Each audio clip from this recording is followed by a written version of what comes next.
Karibu sana mwana michezo wa Kawabe Media, tuendelee kuzungumza taarifa mbalimbali za kimichezo ambazo zimeendelea kuchukua nafasi. Naitwa Ernest Singano. Mbele yangu ya kamera nipo na mchambuzi wa muda wote ambaye anafanya vizuri kwa hivi sasa, Dominic Salamba. Miongoni mwa majina ambayo yamefanya vizuri 2025, basi huwezi kuliacha kulitaja jina lake kwenye masuala ya kabumbu. Hizo ni comment ambazo tumezipata na tukaamua kumfikishia. Amejipanga vipi 2026?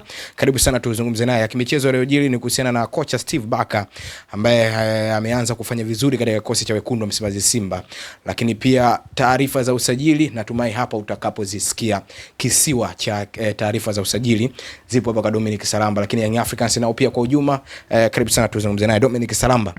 Heshima yako bro. Sawa, tuanza kwako. Vizuri. Namshukuru Mungu ndugu yangu.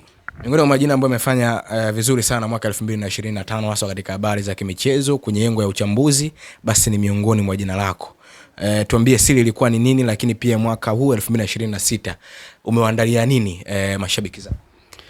Siri kubwa ni kufanya kazi kuzingatia misingi kwa maana ya weledi, lakini pia kuwa na taarifa ambazo umethibitisha. Unajua sio kila taarifa ambayo utakuwa unaisikia tu basi unaipeleka. Unajua sasa tumekuwa tuna wimbi moja kubwa la watu wengi kutafuta followers. Kwa hiyo unatafuta habari ambazo zitakwenda kutoa chaos wakati mwingine, hata habari za uongo ili tu uweze kujipatia wafuasi. Lakini hiyo sio njia njema, kwa sababu itafika tu watu watakujua na watakukimbia. Kwa hiyo kubwa ni kufanya kazi, kufuatilia taarifa, lakini pia kuwa na mashirikiano na watu mbalimbali, kwa sababu taarifa nyingine huwezi kuzipata bila kuwa na mahusiano na watu. Kwa lazima ufungue milango ya kufanya kazi na watu.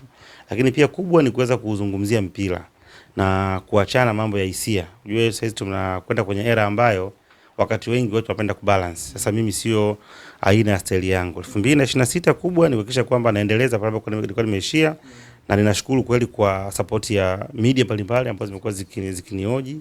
Kwangu mimi imekuwa ni sehemu ya kushukuru, lakini pia ni sehemu ya tathmini. Unapoona kwa siku unapata media zaidi ya 10, 15, maana yake mahusiano yako na wao pia ni mazuri, lakini pia kile ambacho nakitoa kinawafikia watu wengi na wanakifurahia. Ndio maana nimekuwa nikimshukuru Mungu kwa mwaka huu 2026 tumetoka kushirikiana. Basi kuna mengi mazuri yanakuja na tutaendelea kuboresha kadri inavyowezekana ili watu waendelee kupata vitu bora kupitia kwenye media, hasa kwenye Kawabe Media.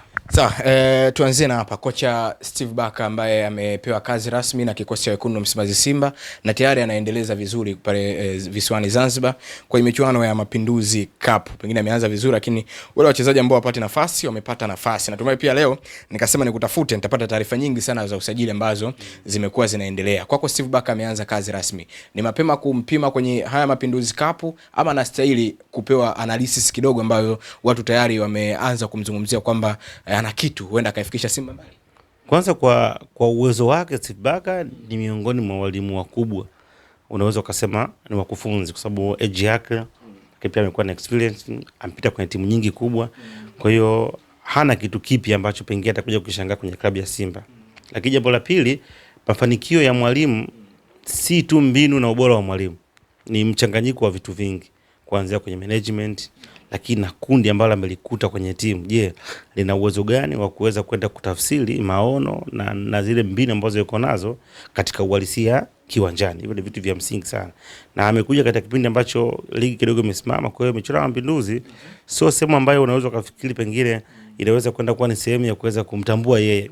Sehemu ambayo atakwenda kuitumia kuweza kuangalia kundi ambalo liko nalo. Ukizingatia mara nyingi michuano hii wale wachezaji wote ambao walikuwa wapate nafasi, pengine walikuwa na majeruhi, walimu walikuwa waanzishi, ndio wanakwenda kutumika ili kuweza kuona je, mmepewa nafasi nyingine tena mnaweza mkaprove au mwalimu abadilishe mtazamo kwenda kwenye dirisha kubwa. Kwa nafikiri hii michuano anakwenda kuona picha ya jumla ya Simba kwa urahisi, kwamba hii ni timu ya namna gani na kama ina ubora kwenye maeneo gani na kama ina mapungufu ni maeneo gani, ili sasa aweze kuyafanyia kazi kwa ripoti ya msimu unaokuja. Kwa hiyo tegemei kuona vitu vingi vipya katika hii nusu msimu uliobakia.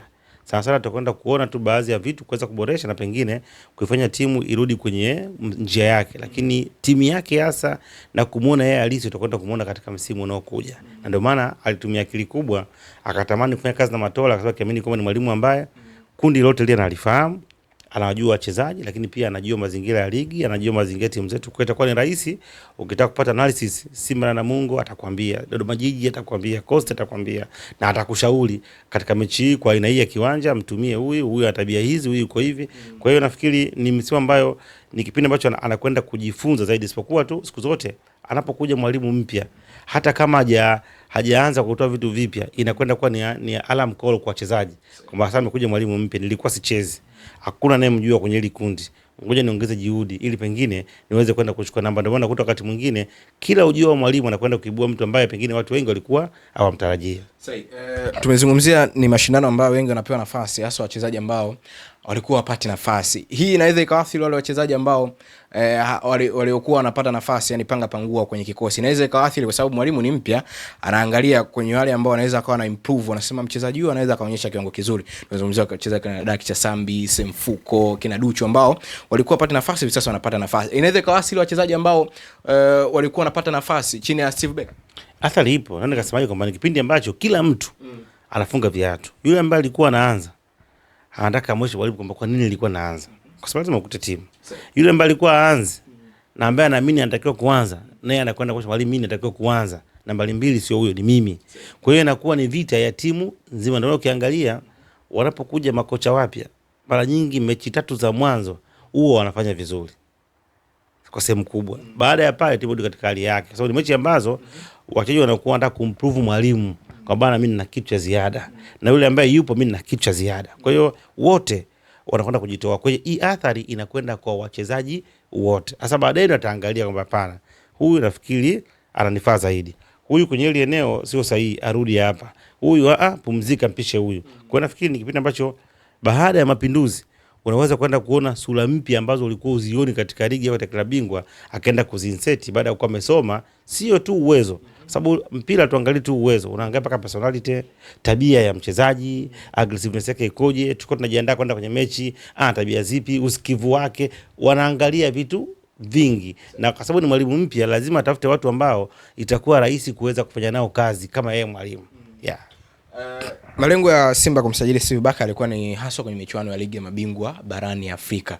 Kwa namna ambavyo uwezo wake umeuelezea kwamba ni miongoni pia mwa makocha wazuri. Uwezi kuwa na ukitaka kufanya vizuri kimataifa inabidi uwe na wachezaji wazuri ambao watakusaidia kufanya vizuri. Kwako binafsi umekitazama kikosi cha Simba ambao imepoteza michezo miwili ya ligi ya mabingwa barani Afrika. Unadhani ili dirisha la usajili Simba wanapaswa kurekebisha maeneo gani ambayo yana mapungufu kuelekea sasa kwenye michezo ya ligi ya mabingwa barani Afrika ambayo wataanza na Experience de Tunis? Mapungufu yako maeneo mengi ambayo uwezi ukayamaliza yote kwa dirisha hili la dirisha dogo, kwa sababu kwanza kuna skasi wachezaji. Hiyo mara nyingi dirisha dogo ni ngumu kuweza kusajili, kwa sababu wachezaji wengi wanakuwa washaklik kwa timu zao na wana malengo na timu zao. Kwa hiyo unless utumie gharama kubwa, lakini unaweza ukapata baadhi ya nyota ukawabahatisha. Kwa nafikiri eneo ambalo tunatakiwa kufanyia kazi kwa haraka ni eneo la goalkeeping. Wamekuwa na changamoto kwa sababu makipa wao wote hawapo katika hali nzuri, wana majeruhi. Inalazimika mpaka watumie kipa mwingine. Kwa lazima utafute kipa ambaye whether awe mzawa au awe ni sio mzawa, lakini awe na experience hasa kwa michuano ya kimataifa. Lakini pia eneo lingine ni eneo la mlinzi wa kati. Sasa pia na penyewe waende wakaboreshe pia kwenye hilo eneo. Lakini binafsi ukiniambia nafikiri na eneo la kiungo wa ulinzi pamoja na mshambuliaji. Kwa changamoto. Maeneo ambayo ukiweza kuyafanyia kazi na inaweza kwenda kwa washambuliaji wapo watatu. Kuna Dese Mkwala, Selemani Mwalimu na Jonathan Soa. Ni wazi hawatoshi? Hawatoshi kwa sababu hawajaprove. Yaani atuangalie tu namba, atuangalie tu jina lako, tunaangalia nini ambacho unakideliver. Si unaelewa? Kwamba sawa Soa, ukianza kumwangalia Soa wa Singida hautapata majibu. Mwangalie Soa wa Simba. Ukianza kumwangalia Mkwala wa mataifa ya Uganda, mwangalie wa Simba. Selemani Mwalimu ndio amekuja, mwangalie anachokifanya. Kwa hiyo utagundua kwamba bado wanalaki mtu ambaye anaweza kwenda kutawala ile eneo. Ndio maana wanakosa kuwa na permanent striker, kwa sababu hakuna ambaye amejimilikisha nafasi. Sasa inakuwa kwenye mechi hizi kubwa za hizi timu kama hawa wanataka kuongeza Esperance timu nyingine, inatakiwa uwe na mtu ambaye nafasi moja mbili anatumia moja hapa na matokeo. Umeyataja hayo maeneo, na kwa taarifa ambazo unazo nimeona tu taarifa ya kiungo kutokea Kenya of course kwenye ukurasa wako Instagram ulimweka pale. Simba wapo sokoni kuboresha hayo maeneo ambayo umeyazungumzia wewe, ama Simba hawajaona matatizo ambayo umeyazungumzia? wapo sokoni na wanatafuta. Kama nilivyokuambia, changamoto sasa ni kupata hao wachezaji. Ukiangalia issue ya Alan Okello, Simba waliingia. Lakini Yanga nao wakaja, wakaingia, wakawa wamekaa mbele na karibia na kwenda kuimaliza. Kwa hiyo competition ni kubwa, lakini pia kupata hao wachezaji inakuwa ni changamoto.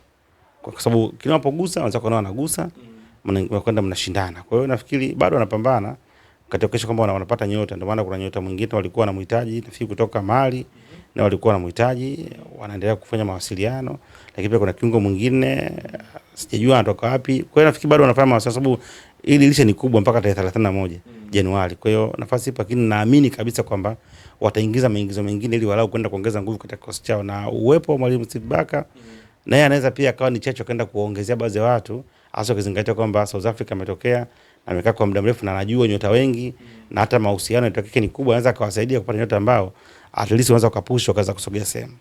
Issue ya Clatous Chota Chama ina ukweli ndani yake kupitia chanzo chako wewe Dominic Salama? Kwangu hapana, hamna issue kama hiyo. Simba hawamhitaji tena Chama? Yani kwenye sosi yangu mimi hiyo taarifa sio ya kweli. Taarifa sio kutoka kwenye vyanzo vyangu mimi. Ndio maana sijaizungumza popote pale kwa nimeipost. Ni habari ambayo tu imetengenezwa, pengine kuna watu wanatamani kumuona akirudi, kwa wanaamua kutengeneza hizo story, lakini haipo.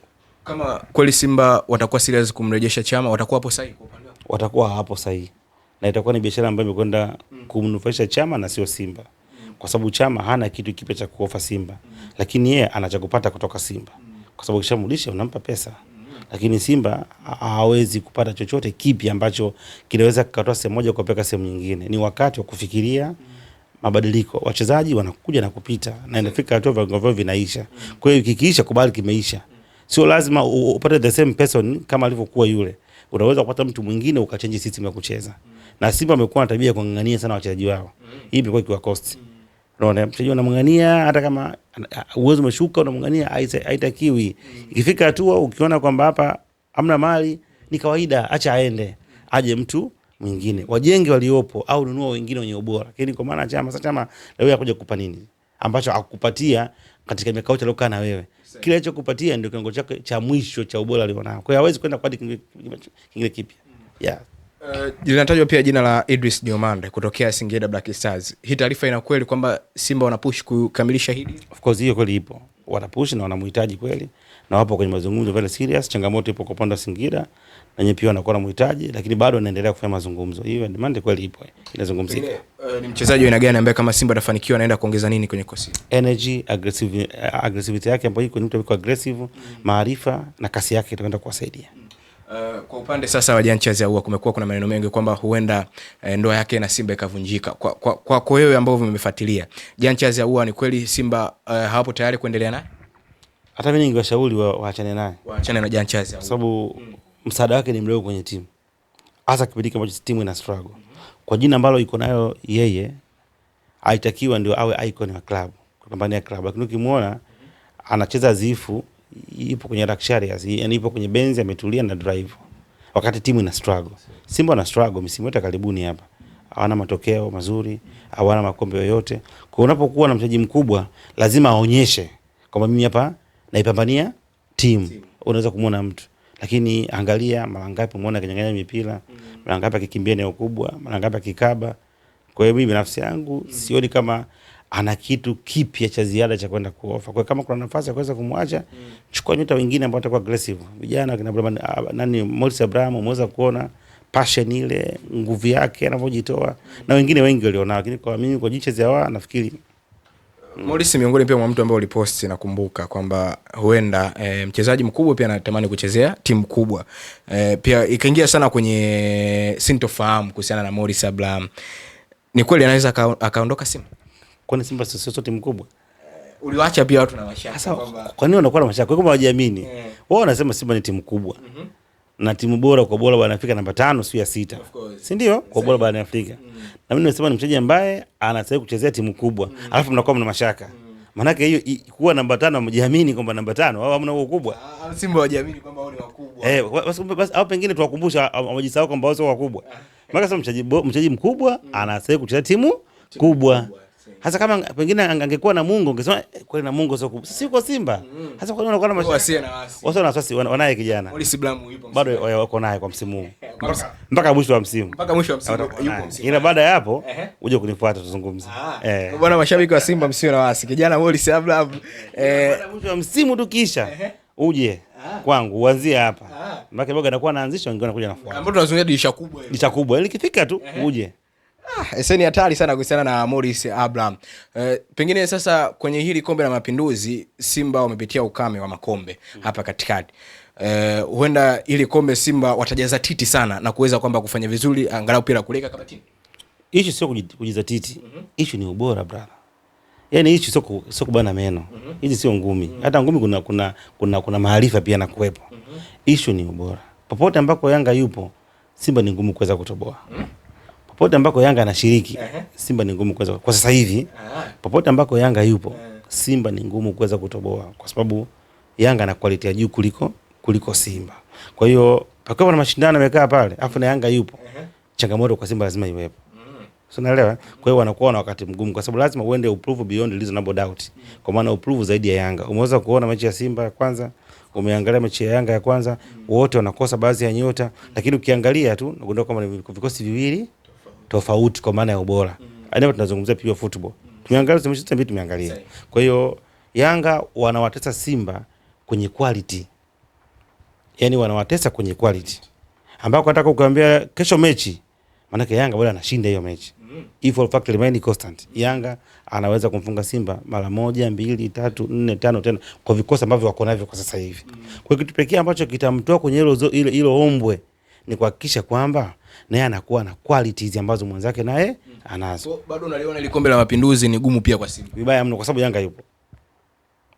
Sio, unaelewa? Kwa sababu Yanga yupo. Kama Yanga ingekuwa yupo, ningesema no doubt Simba anachukua bingwa. Kwa sababu Yanga yupo, pana ugumu tayari. Ile kama ungekuwa na ubora unaofanana, ungesema ni 50 kwa 50. Sina maana kwamba Simba hawezi kuchukua kombe. Sina maana kwamba Simba hawezi kumfunga Yanga. Lakini katika football inakataa. Yaani katika ile bora inakataa. Inabakia tu ile kama matokeo ya mpira kwa kufungwa sare ambayo yapo kila siku. Lakini ubora wenyewe si Tanzania angeshinda kupata matokeo zidi ya Morocco. Lakini kimpira inakataa. Ingaje kwa matokeo inaweza kufanya nini? Yakatokea. Ndipo kwa Yanga na there you are. Tushuhudia Alan Okello akitambulisha Young Africans. Dili ya Okello na Yanga almost kama imebadilika, yani imekamilika kwa 99%. Issue inobakia ni yule mlindwa ambaye ni kiongozi wa Vipers. Ndio amekuwa akishikilia kwa sababu Okello ana mkataba miezi 6. Ndio ni mkataba wake unaisha Juni. Amesalia. Na ikifika hatua hiyo maana yake unaruhusiwa kuweza kuzungumza na timu nyingine na kuweza kukubaliana nayo matakwa binafsi kati ya mchezaji na timu husika. Kitu ambacho Yanga na Okello wameshazungumza kila kitu, wamekubaliana. Atomba mbakia alikuwa ni Yanga sasa kwenda kukutana na mwenye timu ya Vipers ili waweze kufikia makubaliano. Kwa hiyo hapo ndo pamekopa na changamoto hasa kwenye mambo ya bei ambayo bosi anataka, lakini ataleke ni kwamba kama atashindwa kumuuza kipindi hiki, kwa basi akubali kumtoa bure Juni. Hasa sasa kama itakuwa ni akili ukubali aondoke bure, yani ukubali usimuuze kipindi hiki iende Juni afu aondoke bila kupata kitu, itakuwa ni biashara kichaka. Kwa hiyo naamini kwamba ni biashara ambayo ndani ya siku hizi 3 inaweza kwenda kukamilika.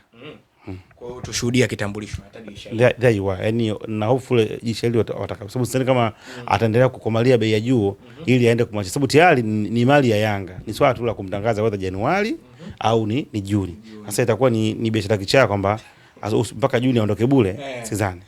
Young Africans wanaonekana kama walifeli kwenye usajili, hasa kwenye usajili wa ambao umemalizika. Tunazungumzia wachezaji kama akina Mo Dumbia, akina Musa Balakonte ambao wameshindwa kufanya vizuri, lakini pia wanaimba wachezaji kama akina Celestine Kuwa. Kwa hiyo ni kweli kuna namna Yanga wamedrop kwenye upande wa usajili. Nafikiri usajili ni kamali na usajili upo katika maeneo mawili. Usajili upo kwenye upande wa kuweza kuona na kuana kuscout na kuangalia, lakini na upande wa pili kuweza kuprove yule ambaye umeweza kumuona. Kwa Yanga waliona wachezaji na waliona kutokana na profile zao na quality zao, na wengi tuliweza kuwashuhudia huko walikotoka wakawachukua, lakini wamekuja wameshindwa kuclick. Kwa hiyo wachezaji wamefeli kuja kuonyesha kile ambacho Yanga kiliwafanya waweze kuwasajili. Sio Yanga amefeli kwenye usajili. Sio, unaelewa hizo terms mbili tofauti yani. Kwamba yani kuna umemwona mchezaji. Kuna kipindi Chelsea walimchukua Fernando Torres. Unaona? Uwezo kusema Chelsea wamefeli kwenye kusajili. Si unaelewa? Kwa alivyokuwa Liva, namba zake, uwezo wake, dunia nzima ilikuwa inatamani kuweza kuwa naye. Lakini amefika ameshindwa kufanya nini? Kuprove. Kwa hiyo wachezaji wenyewe ndio wamefeli kuonyesha. Lakini Yanga manake alipointi wachezaji hasa ambao walikuwa na ubora wa hali ya juu. Angalia namba za Ekua alikotokea, angalia namba za Musabala Conte alichokifanya na wengine Lassana Koma alikotokea. Ukiangalia walikuwa ni watu ambao kina Bala Conte unaweza kuona kwa hiyo nafikiri wenyewe wachezaji wake wameshindwa kukopi kwa haraka. Na kwa sababu hizi klabu kubwa zinataka mafanikio ya haraka hawana muda wa kusubiri, ndio wana opt kutafuta watu wengine ambao watakuwa ni mbadala katika timu zao. Kwa hiyo Mo Dumbia, Musa Bala Conte si tena Young Africans au tuchezea Young Africans bisha hivi. Sasa kuna scenario mbili ambazo zinaendelea. Yaani kuna scenario ya kwanza, tayari ukiona timu inafikiria kutoka kwa mkopo, maana yake mwalimu haoni kama una nafasi kwenye kikosi. Na wakati mwingine unapewa kwa mkopo, kupewa sehemu ambayo inakuwa haina pressure kubwa zaidi ili upate nafasi ya kuweza kuregain na kurudisha ubora uliona. Sasa ukiendelea kungangania kwa pale, maana yake hautakwenda kutumika. Kwa hiyo inakuwa sio busara pia. Kwa hiyo ninachojua tu kwamba itafika hatua watakubaliana. Na hao watakini mpaka tunapozungumza sio pati ya mipango ya mwalimu kwenda kumalizia msimu. Dumbia pamoja na Bala Conte. Dumbia, Bala Conte sio pati na Celestine Ekua. Celestine Ekua sio pati ya wachezaji ambao pengine mwalimu angetamani kuweza kuendelea nao. Kwenye issue ya Ekua pako kuna Ekua na Boka. Hapo ndio kuna mmoja wapo inabidi apungue. Kwa sababu hapo kuna angalia hata mechi ya jijuzi Ekua alipewa nafasi. Boka alipewa nafasi. Kwa hiyo ni watu ambao wanaangalia nani aanze kutangulia mbele mwingine afuate. Issue ya Young Africans kuhusiana na wachezaji wao ndio ipo hivyo kama alivyozungumzia Dominic Salama. Natumai tutapata muda mzuri sana kwa chakata mengi ya kimichezo. Kwa hapa mimi nikushukuru sana ndugu yangu. Nakushukuru pia, karibu tena.